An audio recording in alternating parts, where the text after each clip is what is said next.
All India time. નમસ્કાર દર્શક મિત્રો, આજે સમાચારમાં જોઈએ તો હાલોલ જીઆઈડીસી નજીક મસવાડ ગામ આવેલું છે, જ્યાં સરપંચ અને તલાટીની દાદાગીરી। સામાન્ય જોવા જઈએ તો માલિકીની જગ્યામાં જબરજસ્તી રોડ બનાવવો અને પછી એમ કહે છે કે અમે મંજૂરી લીધેલ છે। અરે જ્યારે માલિકીની જગ્યા હોય તો રસ્તા બાબતે તો માલિકી જેની હોય એની જ પરમિશન લેવાની હોય।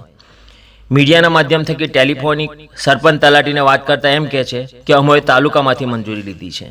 તો જ્યારે માલિકીની જગ્યામાં તાલુકામાંથી મંજૂરી લીધી હોય તો અત્યારે કેમ રસ્તો બનાવવા નાખેલ મટીરિયલ લઈ લેવું પડ્યું?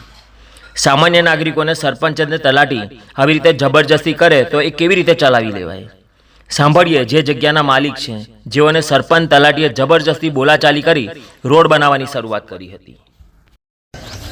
પરમાર, મારું નામ કિરણભાઈ બળવંતભાઈ પરમાર।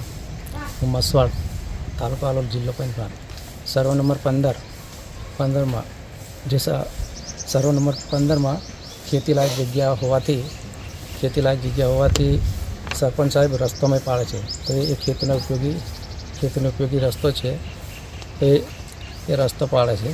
તો સરપંચને ના કીધું તો એ કે અમે બનાવવાના રસ્તો, દાદાગીરીથી બનાવે, ઊંચા અવાજથી વાત કરે સરપંચ। અને અમને એવું કહે કે તમારે જે થાય ને એ કરી લેજો, જેમ કે એવું સરપંચ સાહેબ કહે અમને। તો અમે બસ હવે એટલું જ કહેવામાં છે કે અહીં આ રસ્તો બનવો જોઈએ, અને રસ્તો બનવો જોઈએ, એક જગ્યાએ ને એક જગ્યાએ થોડો રસ્તો બનવો જોઈએ। અમારે રસ્તો ના જોવે, અમને કોઈ વર્ષ અમારો રસ્તો અને થાય અમને કોઈ વર્ષ અમને કોઈ લાભ મળતો જ નથી। આ તમારી માલિકીની જગ્યા હા, અમારી અમારી માલિકીની માલકીની આનો સર્વે નંબર કયો છે? 15 સર્વે નંબર। તો તમને આ તમારી જગ્યા હતી તો આવો રસ્તા માટે વાપરવા કમ આપી? વાપરવા એટલે સારા સંબંધ વાપરવા આપેલી, પણ પાકું બાંધકામ કરવા નથી આપી। પણ ના આપવી જોઈએ ને, તમારી માલિકીની જગ્યા છે તો।